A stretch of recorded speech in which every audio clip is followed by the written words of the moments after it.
Ok. Lo que vamos a ver hoy es el tema del WAC Meta. ¿Ok? Y entonces habíamos calculado la siguiente, el cálculo del WAC de la siguiente manera. WAC en general se calcula de la siguiente manera. Es el valor de las acciones entre el valor del negocio por el costo de las acciones más el valor de la deuda por el valor del negocio por el costo de la deuda después de impuestos. ¿Ok? Y entonces lo que habíamos hecho anteriormente era calcular esto, el, digamos, histórico o actual.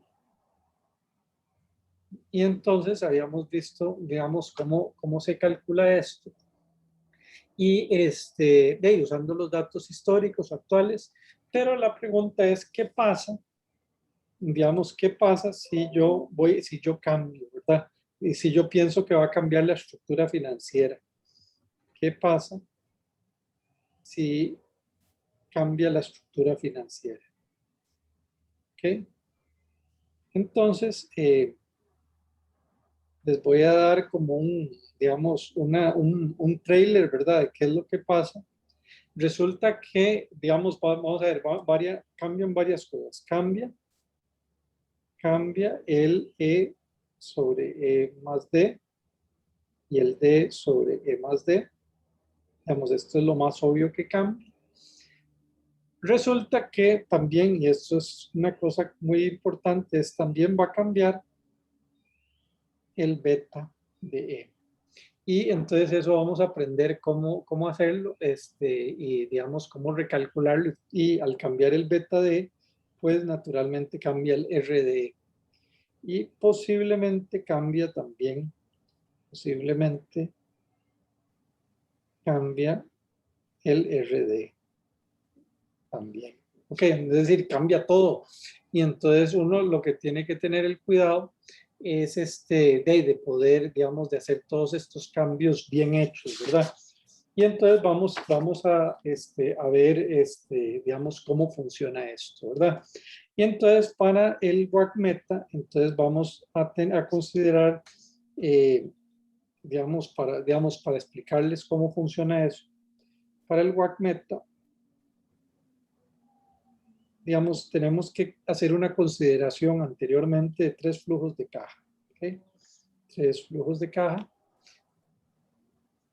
3 flujos de caja. Y entonces son los siguientes. Entonces, en el primero está el pago a los acreedores. ¿Ok? Y esto pues tiene un flujo de caja de T. Y esto aquí vamos a poner el flujo de caja. Y aquí el valor. El valor de estos flujos de caja, el valor actual sería DT, el valor de la deuda. ¿Ok? Bueno, y entonces ahora vamos a ver el pago a los accionistas. Pago a los accionistas. Ahora lo vamos a ver con impuestos, digamos, porque ya eso me interesa, ¿verdad? Entonces, ¿qué pasa? Es AT menos DT por 1 menos tau. ¿Ok? Y entonces esto me va a generar un valor que sería el valor de, digamos, del patrimonio ET. ¿Ok? Ahora, ya metiendo al gobierno los impuestos, ¿verdad? Entonces, digamos, es Hacienda, ¿verdad? Pago al gobierno en impuestos, y entonces sería AT menos DT por tau. ¿Ok? Y entonces, ok, no sé, digamos, aquí la pregunta es, estos 3 flujos de caja, ¿cuáles se parece, digamos, el pago del gobierno, a cuál flujo de caja se parece más? Al pago a los accionistas. El pago del accionista. Entonces, uno realmente lo que podría decir es, vea, el gobierno es como un accionista más, obviamente un accionista a la fuerza, ¿verdad? Que tenemos, ¿verdad? Pero entonces, digamos, aquí lo que podemos decir es, vea, ese valor, y ya ahora lo vamos a ver con más detalle, bueno, va a ser proporcional entonces al valor del patrimonio, entonces sería básicamente lo divido entre 1 menos tau, aquí, y lo multiplico por tau. ¿Okay? Nada más para que queden, digamos, para que queden comparables los tres flujos de caja. ¿Okay? Y entonces aquí lo que es importante es que este flujo de caja del gobierno es proporcional al de los accionistas. ¿Okay? No sé si tienen alguna pregunta. No, profe. Ok, bien, bien. Entonces, ahora lo que vamos a hacer es ver, digamos, cómo se la distribución de los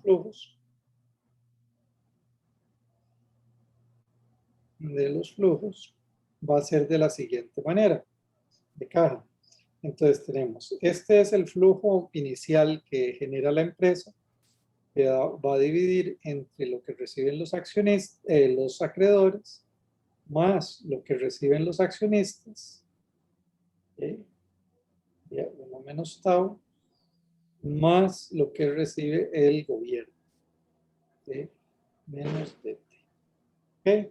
Y entonces, en cuanto al valor, ¿qué va a ser? Entonces, el valor igual va a ser, y aquí ya los introduzco a una nueva idea, ¿verdad? Que es el valor de los activos, AT, sería igual al valor de las, ¿cómo se llama? La deuda, más el valor de las acciones, más el valor presente de los impuestos, ¿verdad? Que sería tau por 1 menos tau por ET. Y esto se puede simplificar un poquito y queda dt más 1 sobre 1 menos tau ET. ¿Okay? Bien, entonces ahora lo que vamos a hacer es calcular y esto es el valor, digamos, el valor de los activos. Valor de los activos. Iba a decir valor del negocio, pero ya el valor del negocio digamos, nosotros lo habíamos llamado D más E. ¿Okay? Entonces el valor de los activos es esto. Y entonces ahora vamos a calcular los rendimientos. ¿Okay? Los rendimientos de, digamos, de las distintas cosas. Entonces esto vamos a definir primero RAT, es el rendimiento de los activos. Y este va a ser igual a, lo voy a poner como definición, a AT menos AT menos 1 sobre AT menos 1. ¿Okay? Y entonces, si usamos la fórmula anterior, lo que nos queda es esta fórmula. Entonces, eso nos quedaría dt menos dt menos 1. Estamos usando esta fórmula que está aquí sobre dt menos 1. ¿Okay? Más 1 sobre 1 menos tau de ET menos ET menos 1 sobre, y perdón, aquí hay un pequeño error que puse en el denominador, tengo que poner AT menos 1 y aquí AT menos 1 para hacer el paso bien. Y entonces, bueno, esto cómo se puede simplificar un poco. Esto me dice el RAT está dado por RDT por DT menos 1 sobre AT menos 1. Aquí lo que hice en este paso fue dividir y multiplicar por DT menos 1, ¿verdad? Eso es lo que puse aquí, ¿verdad? Entonces tenemos esa parte más más 1, perdón, más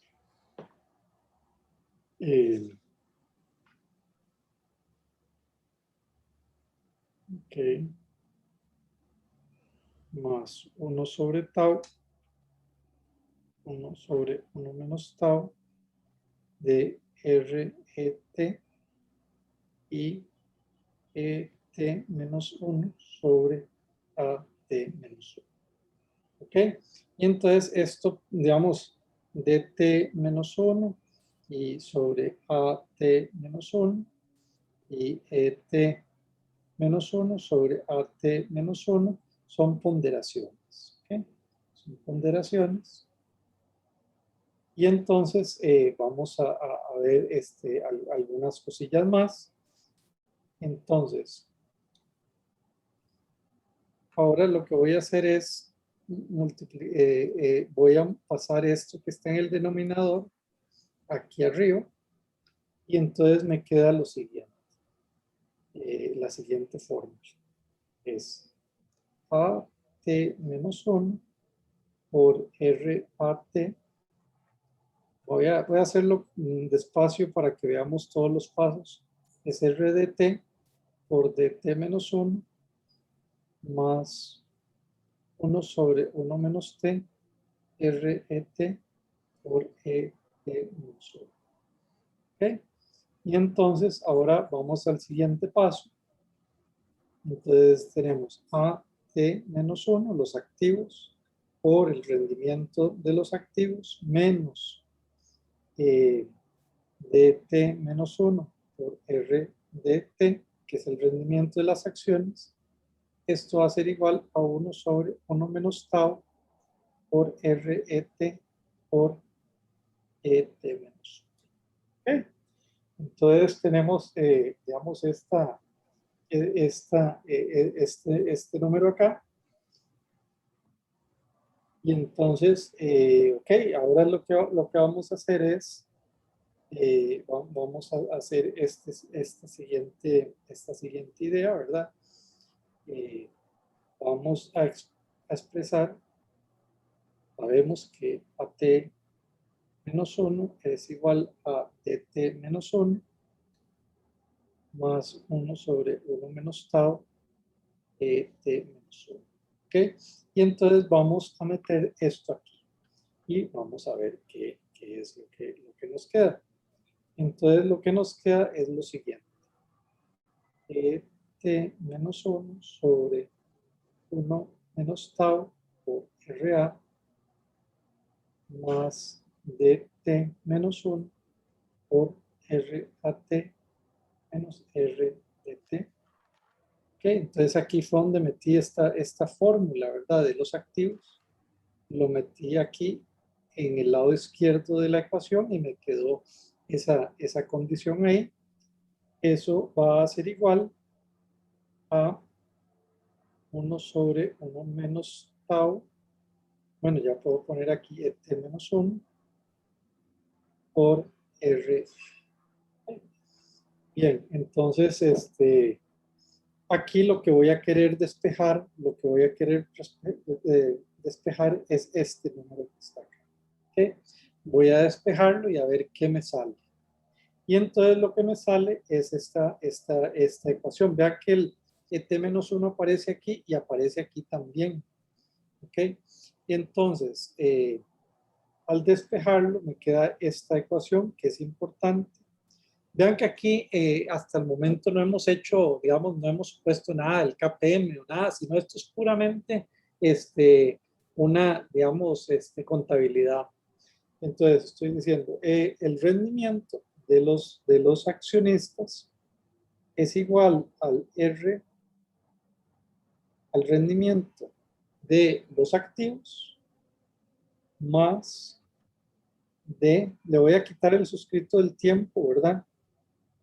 1 menos tau sobre E por el RAT menos RDT. ¿Okay? Y entonces, aquí lo que me dice es el efecto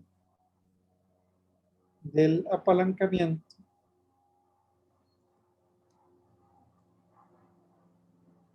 sobre los rendimientos. Okay, entonces quiero que tal vez nos sentemos un momentito a ver cuál es ese efecto. Entonces, si yo subo mi endeudamiento, ¿qué le va a pasar a el rendimiento mío esperado o al rendimiento?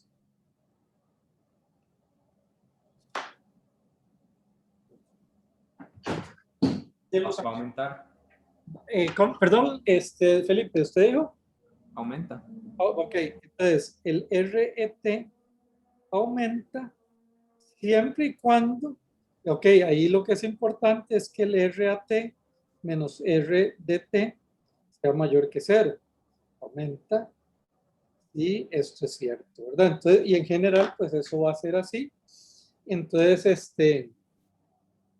pero bueno, viene a un costo. Ok, entonces, un tema más, ¿verdad? Entonces, en esta ecuación hay cosas que cambian y cosas que no cambian con cambios en la estructura de capital.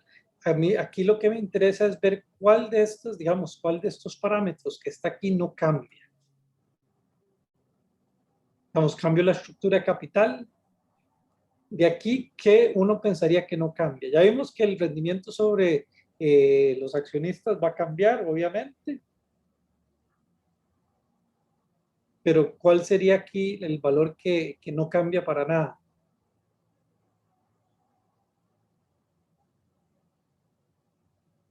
Okay.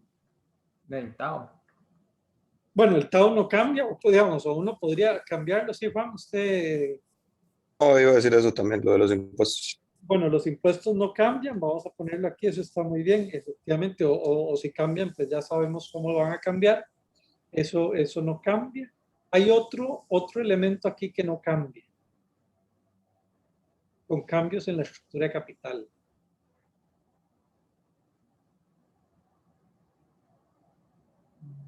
La respuesta es este que está aquí. ¿Okay? Digamos, porque esto, digamos, va más bien del lado de los ingresos que genera la empresa antes de impuestos. Digamos, piensen como eso es una medida de las ganancias operativas de la empresa, ¿verdad? Y entonces eso pues no cambia con cambios en la estructura de capital. Eso va a ser muy importante porque eso es, digamos, por decirlo así, lo que nos ayuda a hacer los, digamos, a recalcular bien los costos de capital. Ok, bien, entonces tenemos esta ecuación que son los rendimientos periodo por periodo y entonces ahora lo que voy a hacer es sacar el valor esperado, la esperanza de esto. Entonces lo que me dice el rendimiento esperado de las acciones es igual al rendimiento esperado de los activos más este efecto de apalancamiento del apalancamiento por el rendimiento de los activos menos el rendimiento de la deuda. Ok, vean, entonces esta es una fórmula muy importante porque vean que esta fórmula la saqué yo sin ni siquiera tener que suponer el KPM ni nada del estilo, ¿verdad? Simple y sencillamente una serie de, ¿cómo se llama? Digamos, de igualdades, ¿cómo se llama? Contables. Y entonces lo que me dice, digamos, lo que me dice es lo siguiente, y entonces de hecho lo pude haber sacado, por ejemplo, con el APT o con cualquier otra fórmula, ¿verdad? Y entonces lo que va a pasar es lo siguiente, entonces esta va a ser la fórmula de esa fórmula para desapalancar, que se llama, y reapalancar los, digamos, los RE, ¿okay? Los rendimientos esperados. Voy a quitarle ahora el signo de esperanza para hacer más sencilla la fórmula, pero digamos, lo que estamos diciendo, la esperanza o el valor esperado del rendimiento es igual al valor esperado del rendimiento de los activos más el apalancamiento por esta diferencia. ¿Ok? Bien, no sé si tienen preguntas al respecto de esta ecuación. De nuevo, esta ecuación es bien importante. La vamos a necesitar para la próxima semana para poder apalancar y desapalancar los costos de capital. Si lo hiciéramos, digamos, si usáramos el KPM, esta misma ecuación de arriba, aquí es suponiendo que el KPM es cierto, entonces lo que nos queda es la siguiente situación, es beta de, es el beta de las acciones, es igual a un beta de activos. Este beta de activos no es observable, pero lo puedo, digamos, yo lo puedo extraer, ¿okay? Más de sobre 1 menos tau sobre el patrimonio por el beta de los activos menos el beta de la deuda. ¿Okay? Aquí suponiendo que la deuda puede ser potencialmente riesgosa y que tenga un beta positivo, digamos, y en los casos, ya les comenté yo que normalmente uno no observa valores de mercado de los betas, pero sí existen, ¿verdad? Y sí se ha calculado, digamos, cómo se mueven con el mercado, se mueven mucho menos, por supuesto, que las acciones, entonces uno podría decir, bueno, ahí podemos, digamos, trabajar con eso. Ok, entonces ahora les voy a enseñar el tema de cómo calcular el WACC futuro. Cómo calcular el WACC futuro o el WACC net. No sé si tienen preguntas. Bien. Si no lo tengo, entonces, digamos, necesito primero calcular con datos actuales, el beta E, RE, RD, etc. Entonces eso, digamos, eso es lo primero que necesito calcular. Y entonces, a partir de los datos actuales,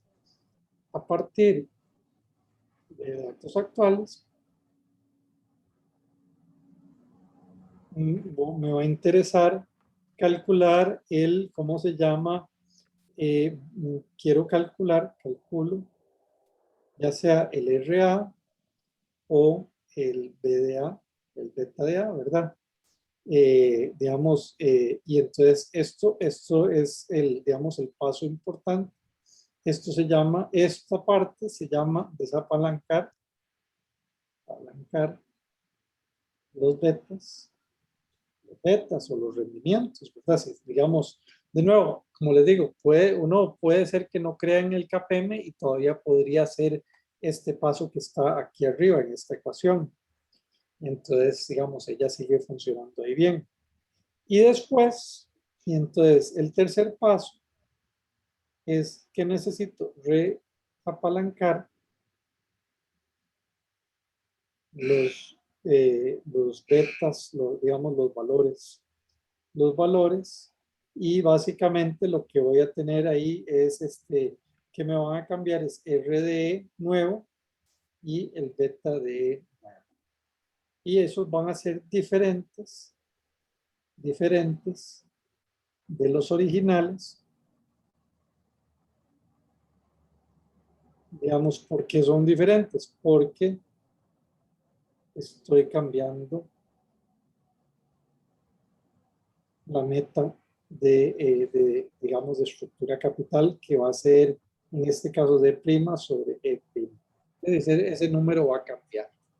Y entonces, eso es lo que voy a hacer. Entonces,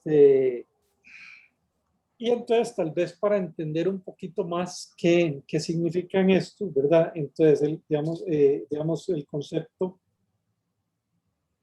de desapalancado. Vean estas ecuaciones de aquí arriba. Esta, llamémosla la ecuación 1 y la ecuación 2. Y entonces consideremos el caso especial de que la deuda fuera cero. ¿qué pasaría en esos dos casos? Perdón, en ese caso de que la deuda fuera igual a cero, ¿qué pasa con estas dos ecuaciones?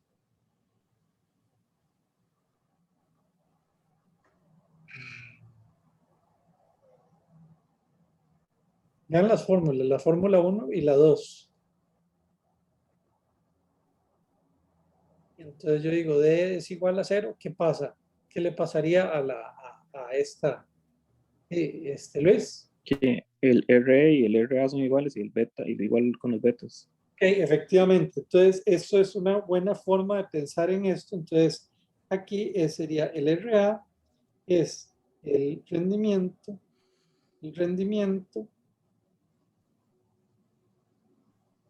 que pedirían los accionistas,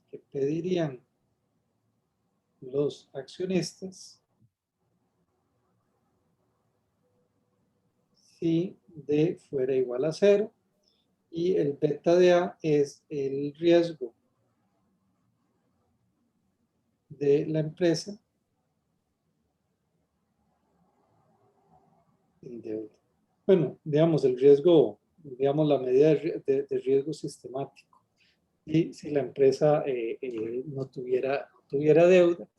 Y entonces, bueno, aquí eso es un elemento como, digamos, como que me dice ya fundamentalmente cuánto es ese riesgo propiamente por el negocio, y hay una diferencia, digamos, beta E menos beta A sería el efecto que tiene por estructura financiera. ¿Okay?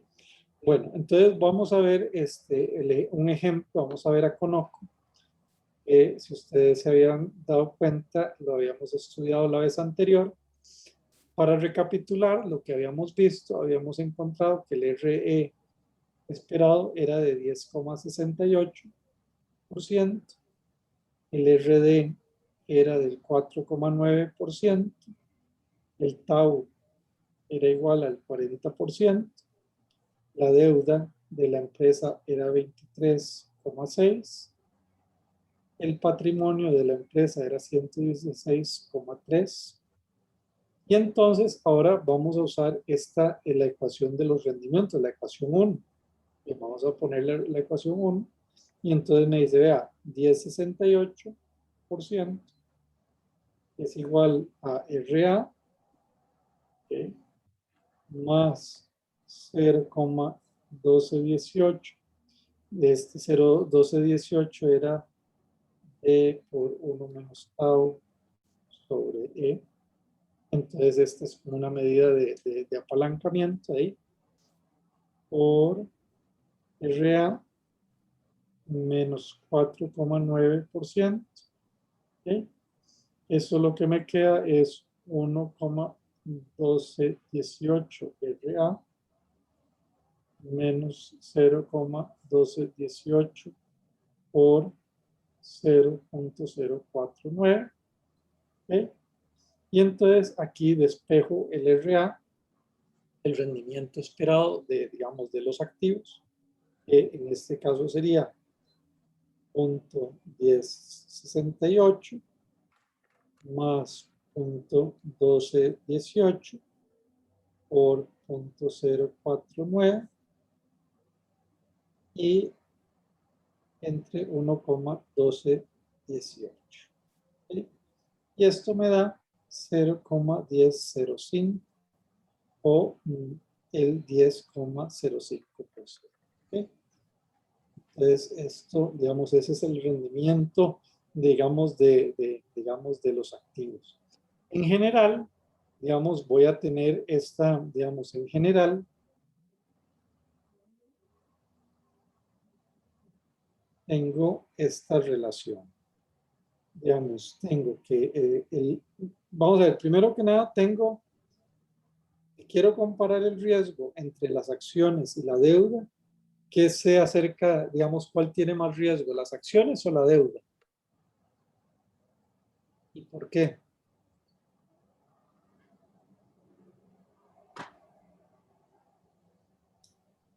Las acciones suelen ser más riesgosas que la deuda.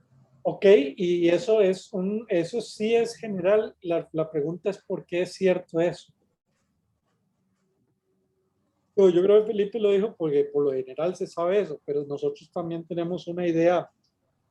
¿Te acuerdan digamos, ahí el tema de los flujos de caja, a quién se le tienen que dar primero y a quién después?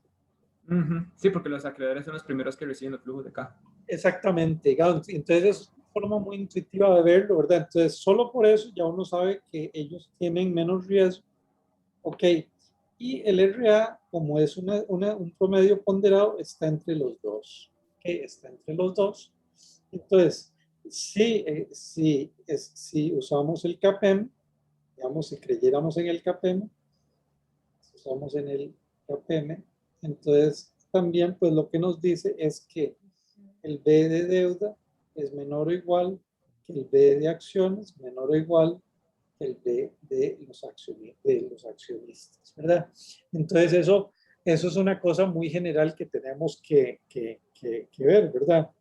Y entonces, ahora vamos a hacer una cosa que yo en economía financiera, pues digamos, no la uso, ¿verdad? Porque no se puede usar, pero aquí la vamos a usar para, ¿cómo se llama? Digamos, usando el KPM. Sí, digamos, si el KPM es cierto, entonces tenemos, por supuesto, esta relación que el R, vamos a ponerlo más general. Cualquier rendimiento RJ es igual al RF más beta J por RM menos RF. Y entonces, aquí estoy suponiendo, digamos, estoy suponiendo que es cierto y entonces voy a partir de los rendimientos, extraer los betas. Entonces, el beta J va a ser igual al RJ menos RF, que es el rendimiento en exceso esperado, entre el RM menos el RF. Ok, aquí, y entonces de nuevo, porque a veces yo en el curso de economía financiera les digo, calcule los betas, y hay estudiantes que lo usan de esta manera y les quito todos los puntos porque, digamos, nadie les ha dicho que el KPM funciona, no funciona, digamos. Aquí sí lo voy a hacer, pero suponiendo que el KPM funciona. No sé si queda clara esa idea. Ok. Bien, entonces vamos a ver, digamos, vimos que el RA era el 10,05. Y entonces lo que voy a querer calcular es el beta de los activos. Y entonces eso lo que sería es el 10%, punto 1005, menos la tasa libre de riesgo, 0,342, sobre, y esto el denominador que sería el RM menos el RF.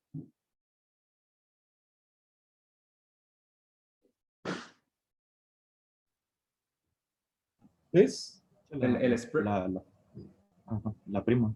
La prima Ajá. de mercado, ¿verdad? Entonces, y de nuevo, en este ejemplo que estábamos trabajando, habíamos supuesto una prima de mercado del 6%, y entonces me da un beta de 1,10. ¿Ok? 1,10. Si se acuerdan ustedes, el beta de Conoco era de 1,21. Entonces, lo que podemos decir es, volviendo a este de Conoco, es este beta de las acciones refleja un 1,10, que es el riesgo operativo sistemático. Riesgo operativo sistemático, porque se acuerdan ustedes que el beta, pues lo que medía era la parte sistemática, el riesgo de la parte de mercado. Y resulta que, aparte de eso, hay un pedacito de que es 0,11, que es la diferencia, que es el riesgo sistemático por mayor endeudamiento. ¿Ok? Ok, bien. Entonces, ok, aquí tengo esto, ¿verdad? No sé si tienen más preguntas o preguntas acerca de esto. ¿Vieron? Perdón, perdón, ese 0.11, ¿de dónde salió? Ok, el 0.11 sería el beta A menos, perdón, el beta E menos el beta A. Ok, Ah, ok, ok. E menos beta A. Ok, Gracias. ok. Entonces nada más, pero digo, para uno tal vez como entender qué es lo que está pasando aquí.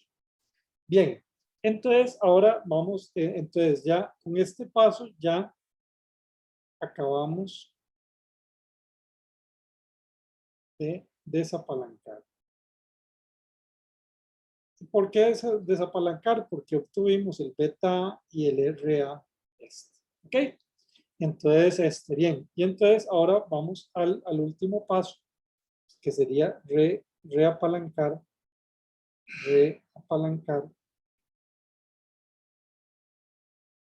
Y entonces ahora volvamos un momentito a lo que sabemos, las ecuaciones que sabemos. Entonces tenemos la primera ecuación que era el WACC, que estaba dado por el valor de las acciones entre el valor del negocio por RE más el valor de la deuda sobre el valor del negocio por RD 1 menos tau, ¿ok? Y el valor del negocio, pues ustedes se acuerdan que era igual a E más D, que era, la definición era esta, ¿verdad? Y entonces tengo finalmente esta otra ecuación que es la que digamos, me dice la relación entre los rendimientos esperados. Dice, el rendimiento esperado de las acciones es igual al rendimiento esperado de los activos más D por 1 menos tau sobre E por R, perdón, por RA menos RD. ¿Okay? Y lo que puedo hacer aquí, y es interesante, es combinar estas dos ecuaciones, las puedo meter ahí adentro y me da el siguiente resultado. Y entonces digo, no me voy a poner a hacer la derivación, pero ustedes lo pueden hacer sin mucho problema. Y entonces lo que me dice es que el WACC, y esta es una fórmula muy útil, es igual al rendimiento de desapalancado por 1 menos tau por la deuda entre el valor del negocio. ¿Ok? Y entonces esta, de nuevo, voy a hacerle una cajita rosada, ¿verdad? Esta es una fórmula muy, muy importante, ¿verdad? ¿Qué me sale? Vean que para este cálculo del WACC no supuse nada acerca de digamos, de si el beta, si el KPM funcionaba o no, digamos, y entonces esto, digamos, esto viene de Modigliani-Miller,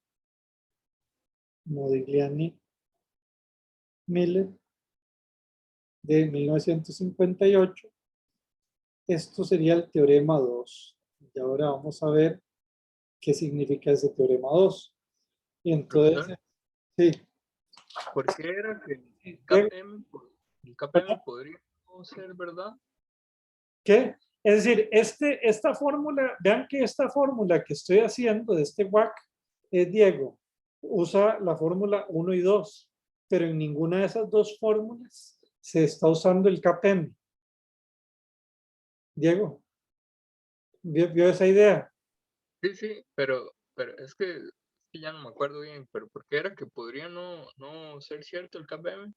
Porque tal vez puede que no haya preferencias de media y varianza, digo, pueden haber muchas razones. Y nada más para tal vez verlo históricamente, esto lo derivaron Modigliani y Miller en 1958, antes de que existiera el KPM. Y entonces de alguna manera usted le dice, no era necesario el KPM para sacar esto. Diego. Sí. Nada más para decirles que igual con el KPM sale igual y sale la misma fórmula, pero es como un añadido más que si ustedes por la razón que quisieran dicen, no, yo no creo en el KPM, yo creo en el APT, digamos, en la formulación de Fama, French y Carhart, igual les va a salir esta misma ecuación. ¿Ok? Entonces vamos a ver ahora con el ejemplo, volvamos al ejemplo. Y entonces vamos a usar esta forma. Entonces, con el ejemplo, vamos a calcular el WACC actual y el WACC meta. Entonces, el WACC ahora, o digamos actual, básicamente sería igual a 10.05, que era el 10.05%, que es el RA, por 1 menos 0.4, que es la tasa de impuestos, por el endeudamiento que tiene esta empresa, que es 0.1687. Y esto me da un WACC de 9,37%. Y ustedes pueden verificar con los datos que vimos de la clase anterior que esto efectivamente es así. Y entonces, ahora imagínense que yo tengo una meta nueva. Y entonces en esta meta nueva yo voy a tener que la deuda sobre el valor del negocio va a sube a 30%. Es decir, que yo tomé la empresa y yo digo, no, yo la voy a apalancar un poquito más. Yo la voy a apalancar un poquito más. Y entonces lo que sucede con esta meta, el WACC meta, ya con esta ecuación es muy fácil porque nada más agarro 10,05% por 1 menos 0.4 por 0.3 y eso me da un WACC del 8,84%. ¿Ok? Y entonces vamos a ver en general qué pasa aquí. Digamos, volvamos a esta fórmula. Voy a reescribir otra vez esta fórmula. Entonces el WACC meta o actual, ¿verdad? Va a ser igual a RA por 1 menos tau por D sobre el valor del negocio. Ok, entonces vamos a ver algunos casos especiales. Vamos a ver caso especial. Ahí la pregunta es, ¿qué pasa si el tau es igual a 0?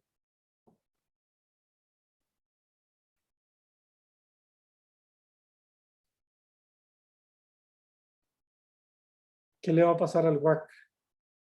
El WACC sería igual al RA. Ok, entonces el WACC es igual al RA, no cambia con cambios en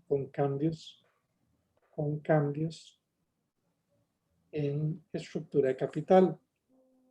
Ok, esto es el Modigliani-Miller.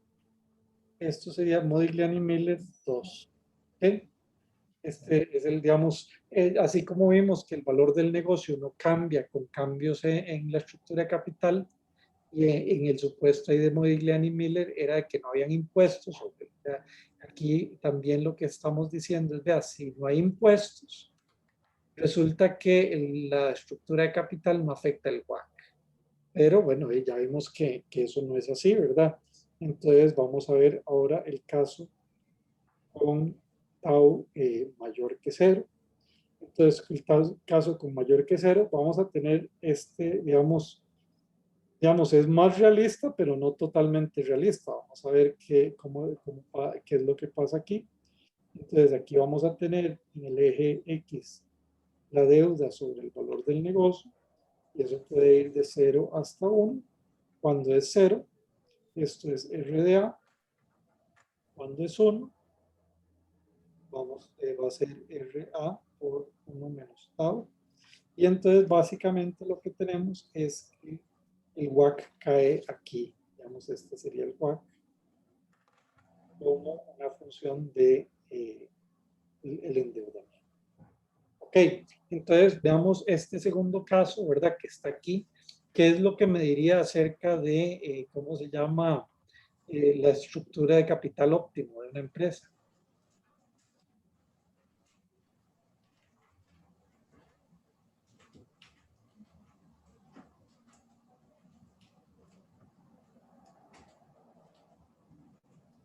¿Qué piensan ustedes?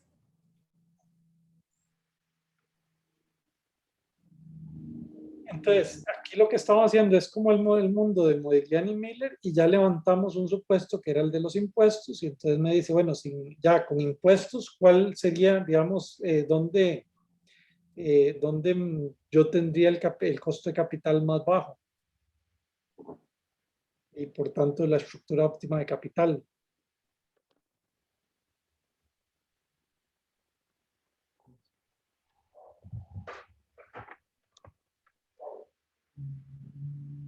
Sería que se endeude totalmente.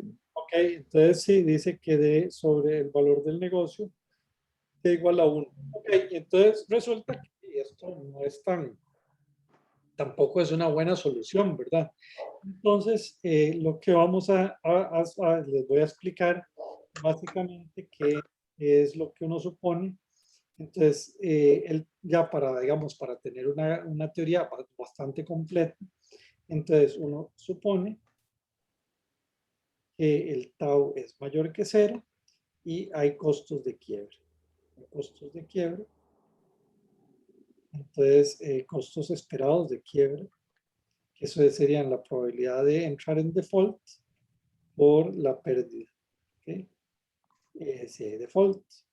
Y entonces la pregunta es, ¿qué le pasa a la probabilidad mía de default conforme yo me endeudo más? Aumenta.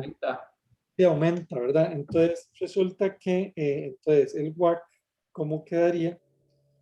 Esto digamos, en lo que vamos, este sería el método APV, que el método APV se hace con valor de la empresa, no con el WACC, pero no importa, digamos, aquí nos puede ayudar la intuición.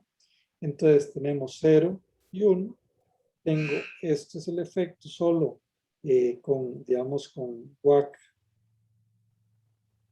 solo impuestos, perdón, impuestos, con impuestos, y sin costo de deuda y sin costo de quiebra.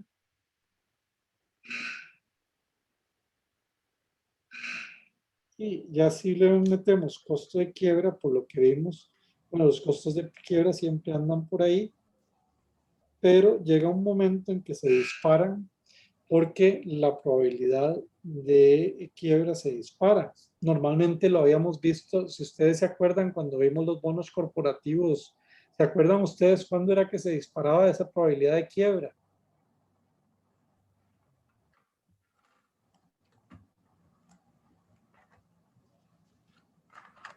No se acuerda mucho.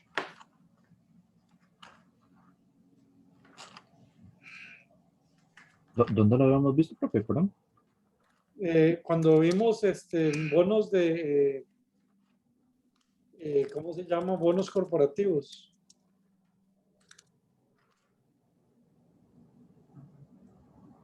¿Se acuerdan que habíamos visto un tema de la calificación de riesgo? ¿Se acuerdan ustedes en qué momento esa calificación de riesgo cambiaba significativamente? Yo recuerdo que era como de la B para abajo, pero no. Sí, digamos, entonces sí, ahí la idea, ¿se acuerdan que había una diferencia en las calificaciones entre lo que era un bono grado de inversión y un bono basura? ¿Se acuerdan de eso? No sé si se acuerdan un poquito más, vale la pena, pues eso sí, todo eso es importante, pues tenerlo ahí. ¿Cuál era esa diferencia entre el bono basura y los bonos no, grados de inversión?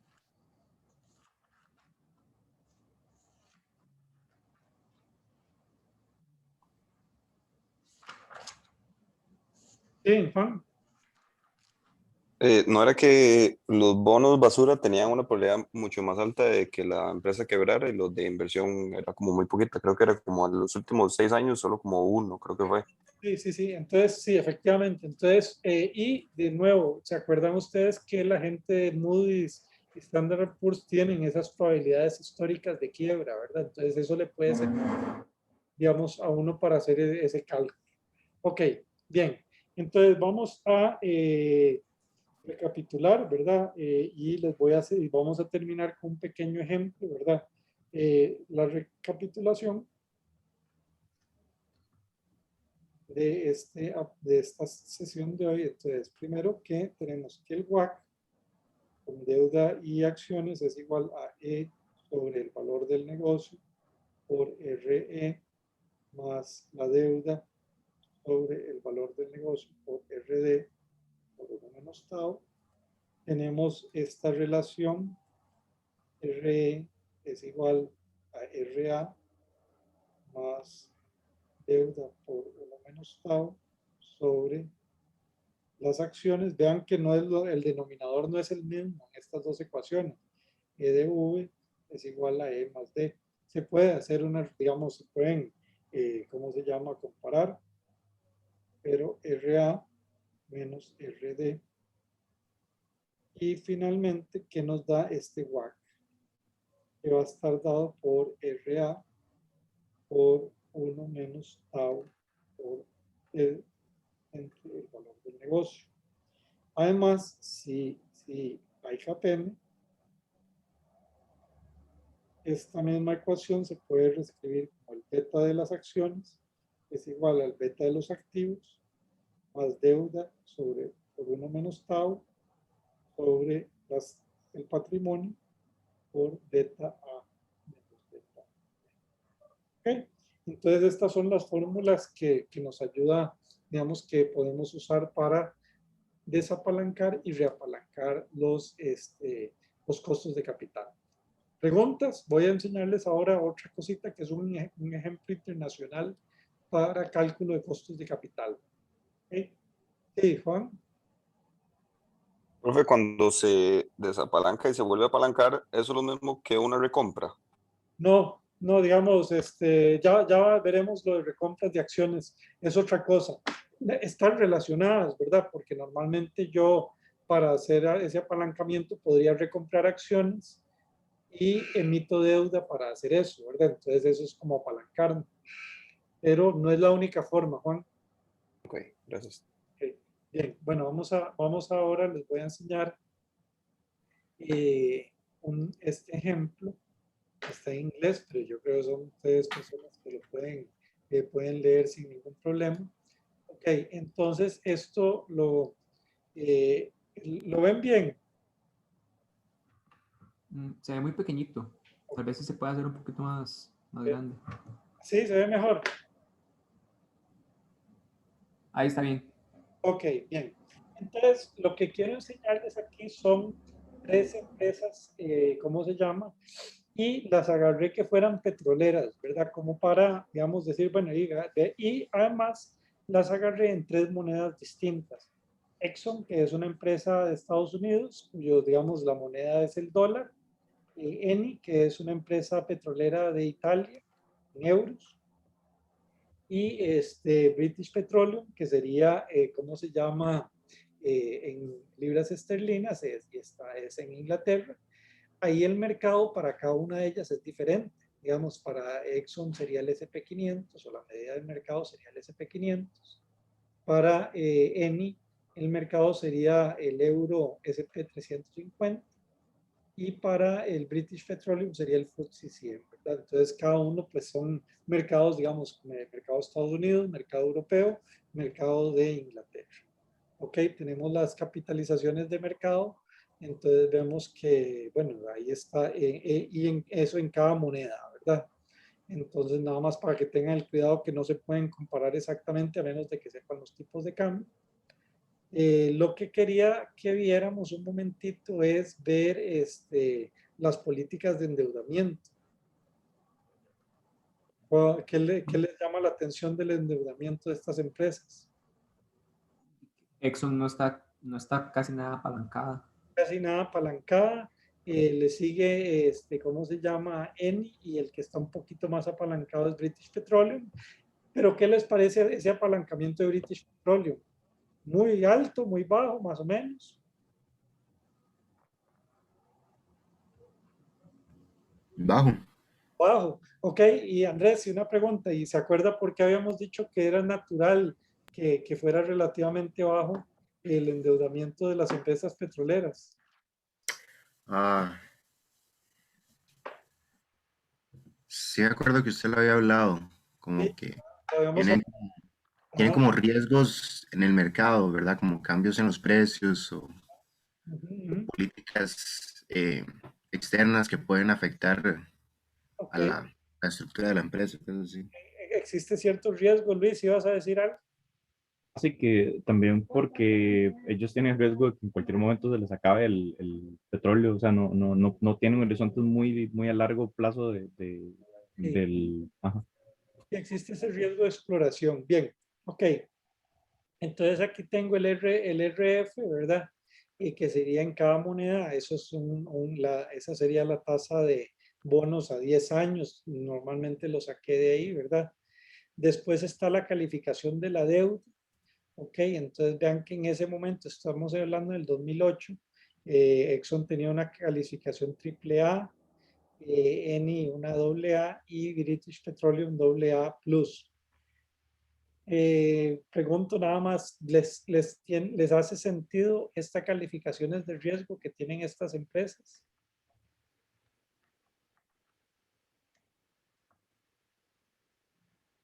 En el sentido de que están bien calificadas, Luis.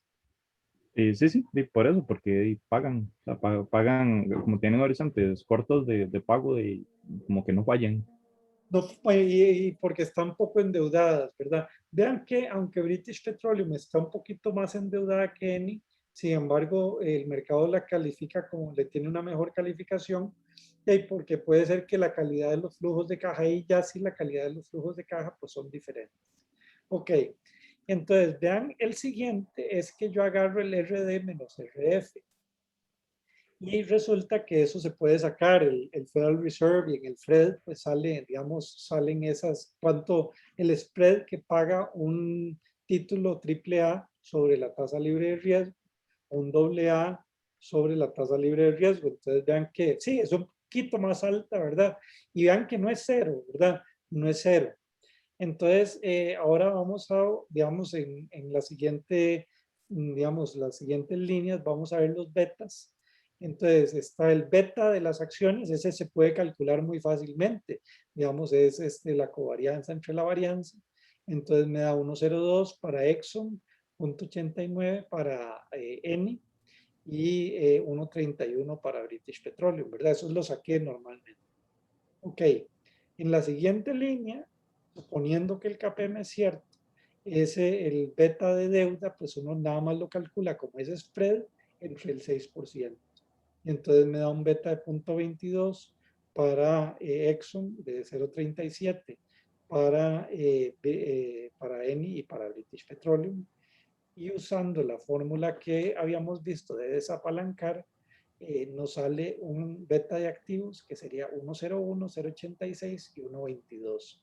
Y entonces quiero detenerme un momento para que veamos esos betas de activos. Ellos, qué es lo que me mide un beta de activo?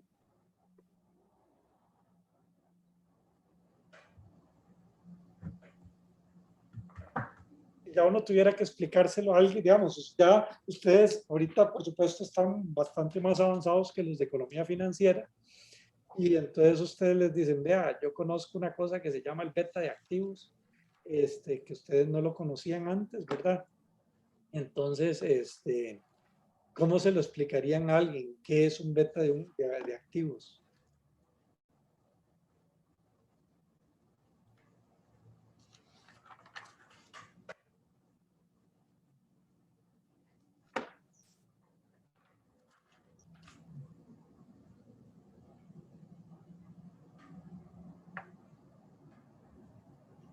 Pero no sería como un beta meramente idiosincrático.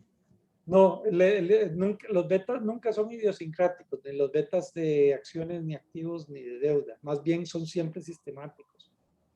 Ah, ¿Sí? ok, ok. Pero es una buena pregunta porque eso no es lo que es. Entonces la pregunta, ¿qué es? ¿Qué piensan ustedes?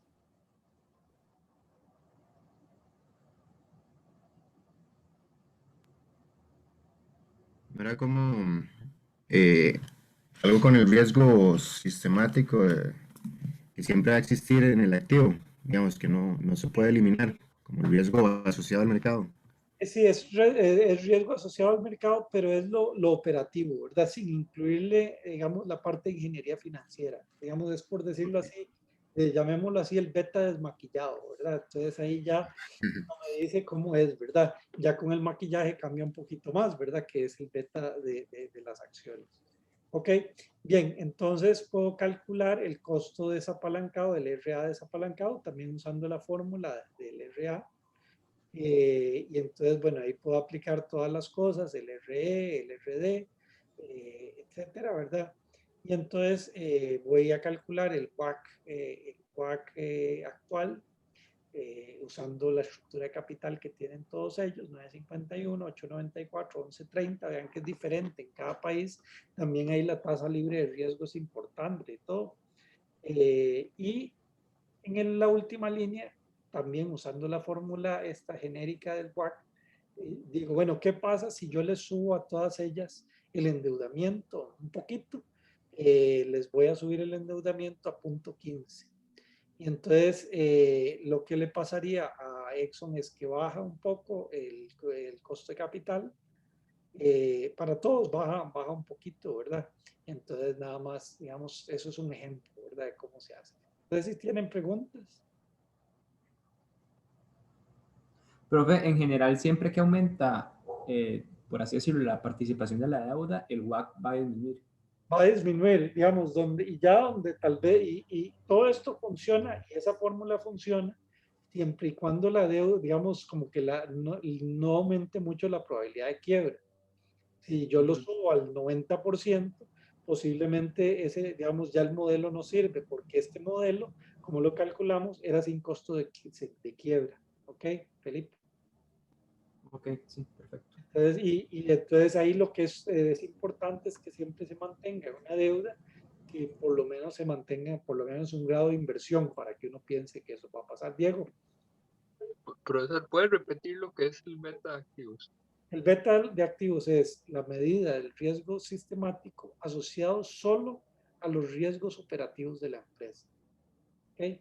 El beta de las acciones es el riesgo operativo sistemático más el riesgo sistemático debido a la ingeniería financiera. ¿Okay? Por ejemplo, digamos, en el caso digamos, el más claro, tal vez, bueno, digamos, tenemos el British Petroleum, que tiene 1.22, es el riesgo operativo sistemático. Y el 1.31 es ese riesgo operativo más el riesgo financiero sistemático. Entonces sube un poquito, sube como más o menos 9 puntos bases por el riesgo sistemático. No sube mucho porque estas empresas no están muy endeudadas.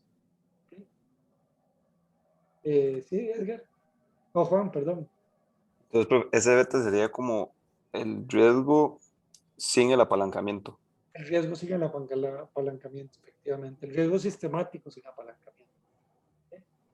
Bien, no sé si tienen alguna pregunta más, si no, podríamos terminar aquí la sesión y nos vemos a las 10:30, si les parece. Estamos. Bueno, nos vemos. Hasta luego. Luego.